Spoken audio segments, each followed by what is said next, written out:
歡迎翻嚟深夜睇波團啊！繼續有我卡士偉帶嚟過一周車路士嘅資訊嘅。咁啊，唔好意思啦，咁啊，因為公務繁忙咁啊，今日應該盡量長話短說嘅。咁啊，好啦，咁啊，終於都等到啦。咁啊，新一季嘅英超終於都開鑼，點不知呢，我哋車路士呢，第一周呢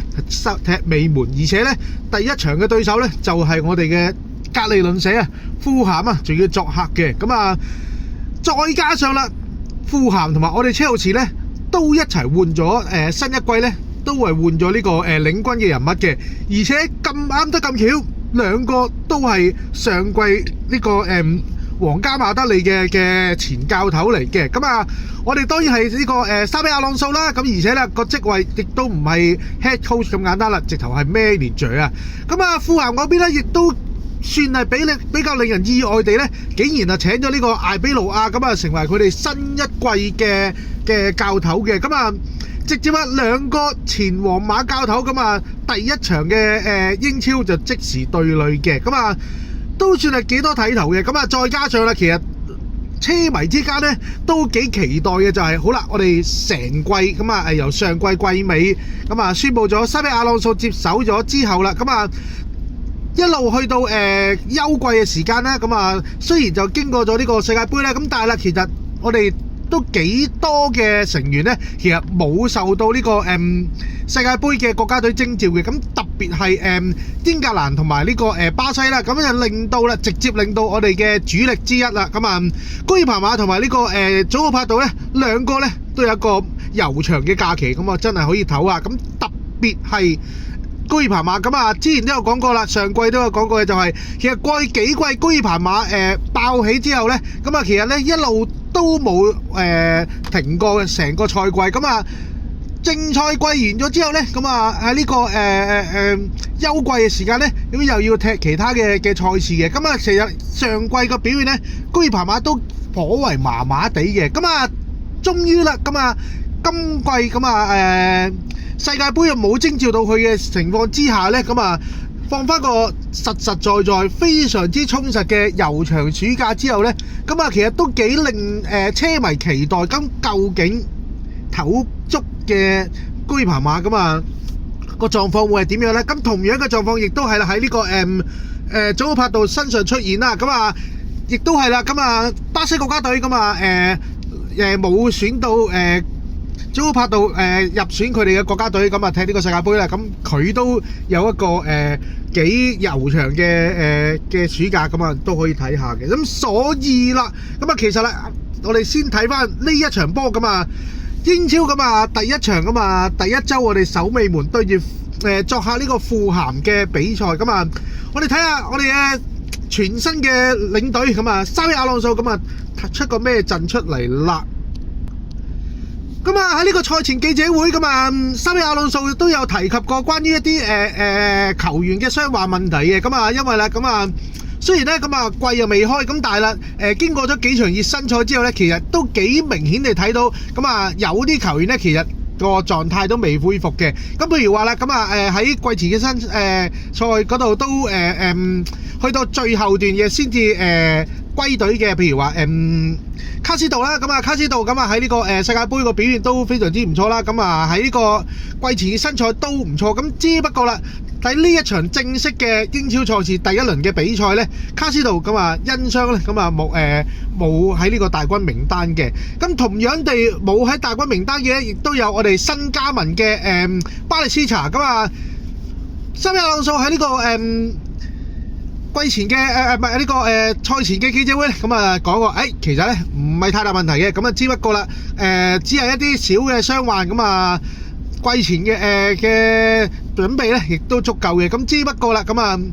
為咗呢個悠長嘅賽季嘅準備咧，咁啊呢一場咁啊第一場英超開啲戰咧，咁啊佢寧願就收起咗呢個卡斯道同埋呢個巴利斯查，咁啊兩個咧直接都唔會喺呢個大軍名單出現嘅。咁啊另一個比較上吸引嘅名字啊，咁啊安祖法蘭迪斯啦，咁啊成個季後嘅時間咧，亦都受到呢個轉會傳聞嘅影響嘅。咁啊同呢個曼城拖拖拉拉，咁啊究竟佢係咪真係有意離隊咧？咁到而家為止咧，佢都冇講過任何一句説話嘅。咁啊但係啦，咁啊外媒不斷咁猜測啦。咁譬如話曼城將會喺呢個轉會窗關閉之前呢，咁會正式向車路士報價。咁車路士呢亦都唔急於咧將呢個安素法蘭迪斯放走嘅。個價啱先至肯放，價唔啱呢，咁亦都唔介意嘅。留用呢個安素法蘭迪斯。咁安素法蘭迪斯呢，其實呢睇呢個歸隊咗之後呢，其實一路睇佢譬如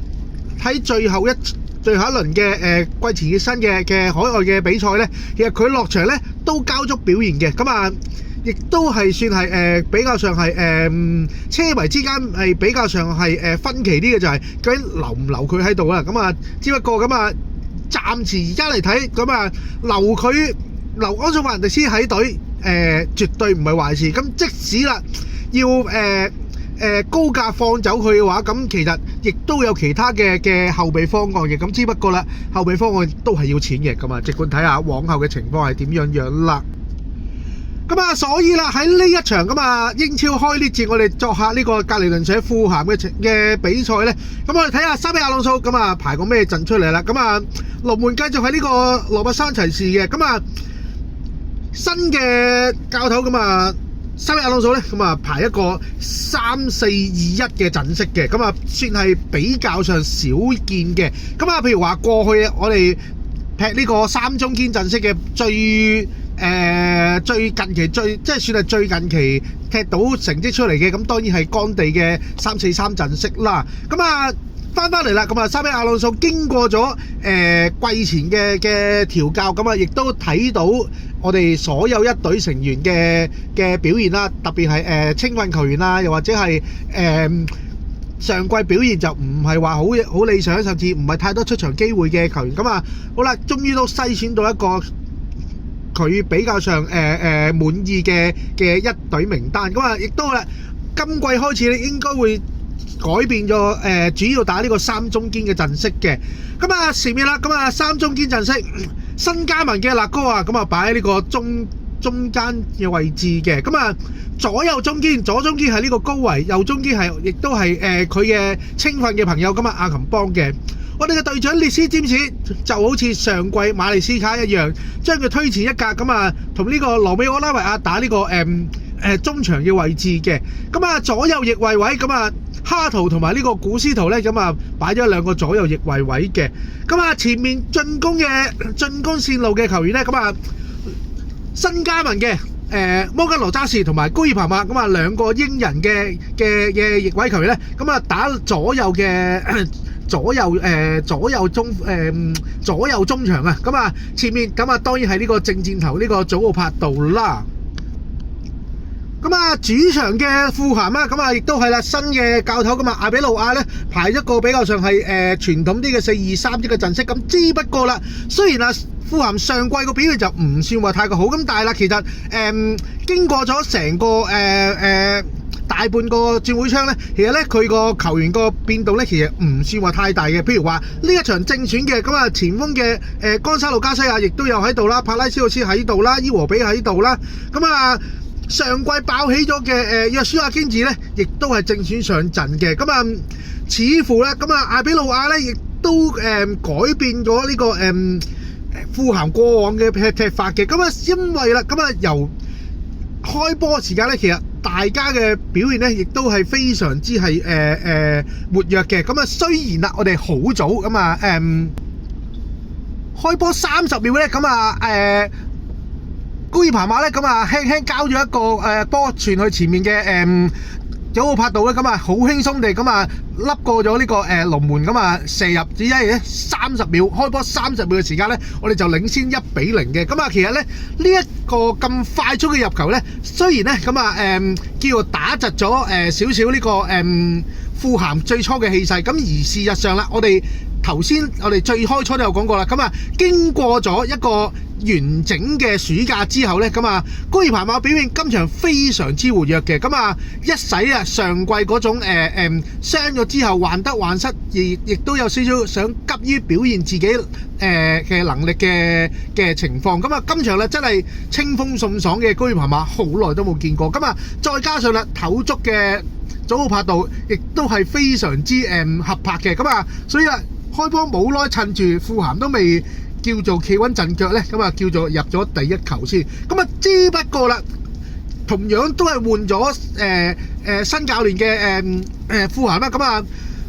艾比魯亞個注入個富咸個體系個表現咧，似乎咧比想象之中更加之進取嘅。咁啊，23分鐘，咁啊約書亞經治咁啊喺呢個右路，咁啊一個其實算係比較上唔係話好大威脅性嘅右路嘅射門，點不知啦，我哋嘅門將山提士咧，第一場嘅英超賽事咧就好似有少少發緊夢嘅感覺，慢半拍嘅情況之下咧，竟然咧就俾約書亞經治咧右路封唔到近處個位嘅時候咧，23分鐘咁啊俾富咸咧就追翻和1-1嘅。咁啊追翻和咁早啊失波，但係咧亦都算係早可以叫做追翻和嘅時候咧，其實有一段成個上半場咧一段好長嘅時間咧，咁啊我哋嘅表現咧都係俾呢個主場嘅富咸壓制住嘅。咁啊好多時咧，咁啊喺呢個中場嘅爭奪嘅時候咧，個表現就唔算話太過好嘅。咁啊好話唔好聽啦，兩隊波嘅兩個新嘅教頭，兩個新嘅戰術體系咧，咁啊大家互相碰撞嘅時候咧，呢一場波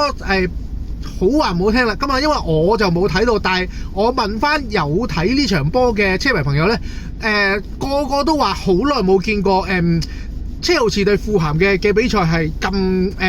咁有即係咁快速咁高水平嘅對碰嚟嘅。咁啊，只不過啦，差唔多去到臨完上半場之前咧，我哋都可以反先翻呢個富咸嘅。41分鐘，咁啊高爾帕馬喺呢個中場嘅位置咧，咁啊攞到個波之後咧，咁啊一路向前推咗兩腳咧，就交咗俾前面嘅新加盟嘅後衞，咁啊中堅勒高亞一路推到去近住呢個底線嘅位置咧，回傳翻去呢個禁區嘅時候咧，咁啊另一個今季新加盟嘅球員，咁啊摩加盧塔士咁啊輕鬆地射入，咁啊41分鐘，咁啊臨完上半場之前，總算可以反先翻呢個富咸，咁啊可以入去更衣室嘅。咁啊下半場出翻嚟咧，咁啊我哋個氣勢咧都仲 keep 到嘅。49分鐘，咁啊今次啦輪到呢個祖奧柏度，咁啊喺呢個前場咁啊策動呢個攻勢，一路帶緊嘅時候咧，其實後邊嘅高爾帕馬咧一路喺佢左邊一路向前推進嘅時候咧，差唔多入到去禁區嘅位置嘅時候咧，再交俾前面嘅高爾帕馬一路推到去接近呢個底線前嘅位置咧，咁啊窄角度射遠處，咁啊49分鐘我哋領先到3-1嘅。咁啊只不過啦，去到54分鐘，咁啊富咸一個攻勢咧，咁啊射門咧，咁啊山提士咧，咁啊撲個波撲得唔遠嘅不特止啦，咁啊個波咧竟然咧撲咗去俾呢個富咸嘅前鋒，咁啊岡沙路加西亞嘅頭上面，咁啊真係多謝都唔使，多謝都慳翻啦，咁啊直接頭槌一個執雞咧，咁啊54分鐘，咁啊富咸追翻到3-2嘅。咁啊再之後啦，去到下半場中段咧，咁啊我哋嘅沙比亞朗數咧，咁啊第一次換人啦，咁啊收起咗呢個中場嘅羅美奧拉維亞同埋呢個左翼位嘅卡圖，咁啊換入咗呢個新加盟嘅查華利亞同埋安素法蘭迪斯嘅。咁啊當然啦，安素法蘭迪斯落場嘅時候咧，亦都受到主隊嘅富咸嘅球迷嘅噓聲啦。咁啊只不過啦外媒先就報道話，咁啊喺場上面嘅車路士作客嘅車路士球迷咧，咁啊喺呢個安素法蘭迪斯落場嘅時候咧，亦都有唱歌，咁啊支持我哋嘅球員嘅。咁啊事實上其實都收翻大部分，以我所見到嘅，無論係本地啊，又或者係當地，其實好多車路士嘅球迷其實都對安素法蘭迪斯嘅留隊予以支持嘅。咁啊普遍都係覺得主要都係傳媒興風作浪嘅啫。咁啊再之後去到下半場嘅中後段啦，咁啊繼續換人啦，咁啊西比亞朗素再繼續抽起咗呢個右翼位嘅古斯圖啦、摩根羅渣士同埋呢個高爾帕馬，咁啊換入咗呢個帕杜尼圖，咁啊昆達同埋呢個艾斯特維奧，咁啊一路咧去到下半場嘅中後段咧，仍然換入啲比較上係年輕有活力嘅球員噶嘛，或者係啲比較上有經驗，譬如話帕杜尼圖對呢個翼位位置嘅多樣性啦，咁啊主要咧都係要繼續 keep 住一個高效率嘅跑動，令到咧咁啊富咸嗰邊咧就唔係話可以組織到太多嘅攻勢嘅。咁到最後咧，咁啊呢一場雙方都有呢個新嘅教頭，雙方都有新嘅戰術，雙方都有呢個新面目嘅球隊嘅倫敦，咁啊真係隔離鄰舍嘅球會咁啊。球證吹雞完場，我哋第一場英超比賽咁啊，作客我哋嘅隔離鄰舍富咸3-2咁啊，贏咗英超第一場，我哋攞足3分。咁啊，整體上啦，其實成場波大部分嘅球員個表現都係幾令人滿意嘅。咁特別係頭先所講啦，咁啊，高爾帕馬唞足成個暑假落場嘅時候，非常之精靈咁啊！同樣地佢嘅前面嘅拍檔咁啊，祖帕杜亦都係啦。咁啊，另一方面啦，咁啊，雖然我哋嘅中場位置我哋冇咗今場冇出到卡斯道啦。咁啊，安佐凡迪斯亦都只係後備落場啦。咁啊，只不過啦，咁啊，譬如話羅比奧拉維亞咁啊，呢一場波咁啊都踢咗差唔多大半場2/3嘅時間啦。咁啊，似乎啦，咁啊沙比亞朗素對呢位過去個傷患問題都幾嚴重嘅球員咧，都予以一個正面嘅信心嘅。咁啊，其實一路過去即係季前嘅新賽，其實羅比奧拉維亞個表現亦都唔係話好差嘅。咁啊，喺香港嗰場嘅表演賽直頭係踢足90分鐘添啊！咁啊當然啦，希望佢喺呢一季咁啊，真係可以有一個更加好、更加健康嘅身體噶嘛，唔會話好似過去幾季咁噶嘛，踢1-2場可能就要大頭咁樣，始終對無論對我哋球隊或者對佢自己嘅前途都唔係一件好事啊！咁啊，同樣地啦，我哋嘅隊長列斯占士咁，似乎沙比亞朗素亦都有睇翻前季咁啊，上季前季阿馬利斯卡對列斯占士嗰種嘅踢法嘅改動咁啊，呢一場波咧就第一場嘅正式嘅比賽咧，咁啊將佢推前咁啊，同呢個拉維亞咁啊踢呢個中場嘅位置，咁啊個效果亦都算係唔錯嘅。咁啊，如果啦嚟緊當呢個卡斯道個表現噶嘛，譬如話佢傷愈復出嘅時候咧，咁啊應該個中場線個硬淨度咧會更加之有睇頭嘅。咁啊，今場真係數唯一比較上係嘅唔係話太好嘅表現嘅，咁就只係得我哋嘅門將山提斯啦。咁而事實上啦，咁啊去到呢一場波之後，其實都幾多嘅批評咁啊，無論係球迷之間嘅批評啦，又或者係名宿嘅意見啦。咁譬如話啱啱我頭先碌 Facebook 先見到嘅，咁啊呢個加利查啦，同埋呢個加利仔咁啊，喺呢個佢哋嘅節目度咧，咁啊亦都有提及過呢一場嘅比賽嘅。咁啊佢哋都對呢個我哋車路士新一季咁第一場嘅比賽嘅表現咧，亦都讚譽有加。咁唯獨係羅伯山提士呢個位置咧，似乎兩個嘅表現咧，亦都係覺得係車路士必須要去盡快去正視嘅問題之一嚟嘅。咁啊兩個都異口同聲地覺得咧，如果我哋車路士今季要有一個好嘅成績，從而晉身翻呢個歐洲賽，甚至係嘗試去爭標嘅話咧，咁啊門將呢個位咧，不得不去再去檢視究竟仲係咪繼續用呢個山提士做呢個1號門將嘅。咁當然啦，車迷之間亦都對今季歸咗隊嘅彭納斯咧，亦都有唔少嘅期待嘅。咁啊，但係之不過啦，始終啦到而家為止啊，咁啊而家先係第一場嘅正式比賽啦。咁啊，彭納斯嘅表現就話仲未係俾車迷之間可以睇到嘅。咁之不過啦，唔使好耐嘅啫。咁點解咧？咁啊，因為啦，咁啊週中嘅時間啦，其實我哋咧亦都會踢呢個應該係呢個聯賽杯嘅比賽，我哋咧就第一場嘅主場賽事咁啊喺史丹福橋咁啊迎戰呢個已經落到去英甲嘅勞頓嘅，咁啊級數上面咁啊當然係一個比較大嘅分野啦。咁而事實上咁啊我哋嘅一隊成員咧，其實都仲有好多人咧，其實未有機會上場咁啊，又或者係只係啲後備入替咁樣嘅，咁甚至啊，其實我哋都仲有其他嘅成員咁啊，等緊呢個機會可以出到場嘅。咁其實普遍啦，咁啊外媒又好啊，球評家又好啊，或者我哋車迷之間都會覺得係嚟緊週中咁啊，28號咁啊踢嘅呢一場嘅聯賽杯嘅賽事，應該會比較上用多啲副選嘅球員。咁啊，到時就會睇下，譬如話最簡單就係頭先所講啦，彭納斯個應該好大機會可以正選做把關啦。咁啊，其他嘅譬如話青訓嘅昆達啊查華利亞，又或者係今場咁啊，啱啱呢一場冇落場嘅卡斯道啦，咁啊仲有呢個巴利斯查啊，咁啊亦都可以睇到有機會可以喺呢個聯賽杯嘅比賽可以落到場嘅，咁啊到時再睇睇究竟狀況會係點樣啦。咁啊，亦都喺度講翻啲我哋球員嘅外借或者係呢個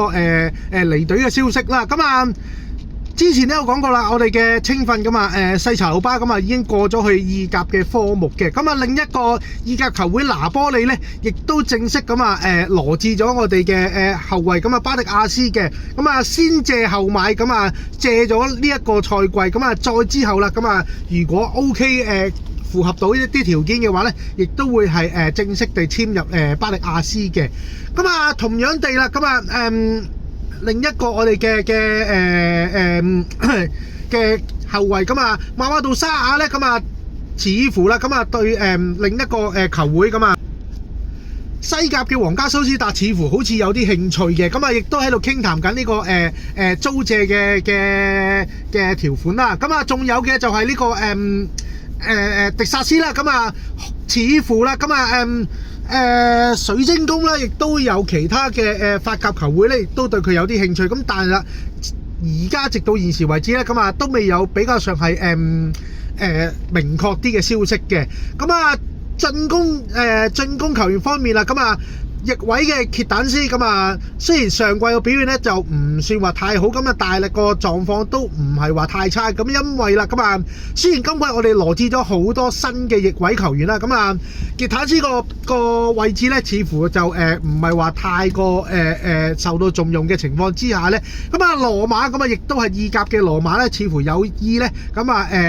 租借呢個傑坦斯，咁啊叫做睇下會唔會有呢個附帶呢個購買嘅條款。咁啊呢啲又係暫時都未知嘅。咁啊同樣啦，另一個翼位球員啦，咁啊幾經辛苦，咁啊拖拉咗好耐，終於咧就喺呢個今季嘅季前嘅新賽嘅時候咧，正式復出到嘅烏克蘭嘅梅迪力咧，咁啊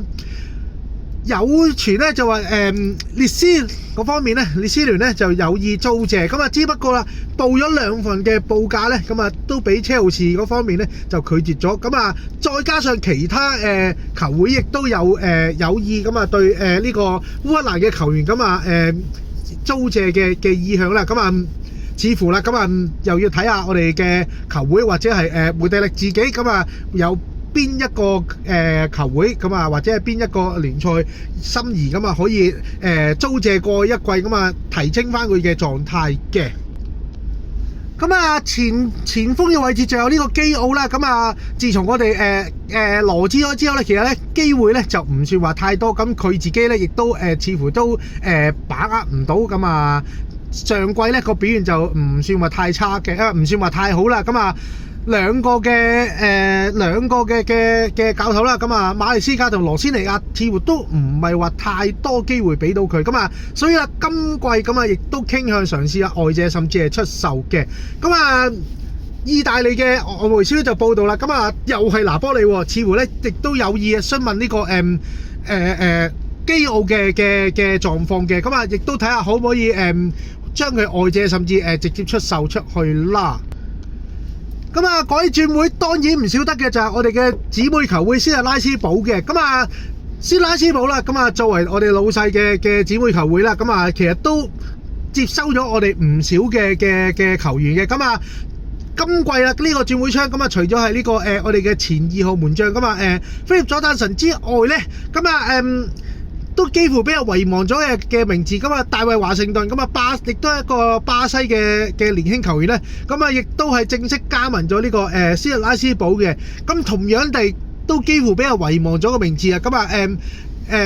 加利文啊 Kellyman 啊，咁啊亦都係啦。咁啊嘗試咁啊轉會過去呢個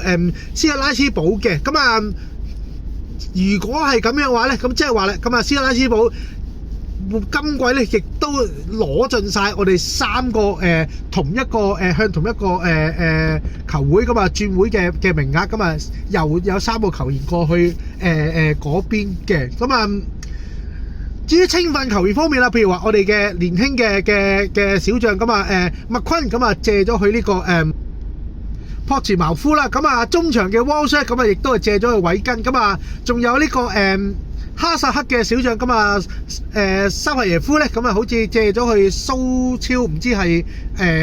唔知係蘇超定係邊度嘅。咁啊呢幾位嘅年輕嘅小將咧，咁啊已經喺為佢哋而家效力緊嘅球會已經落過場，而且表現亦都唔錯嘅。咁啊無論係我哋嘅球探回報翻嚟嘅表現啦，又或者係租借嘅球會對佢哋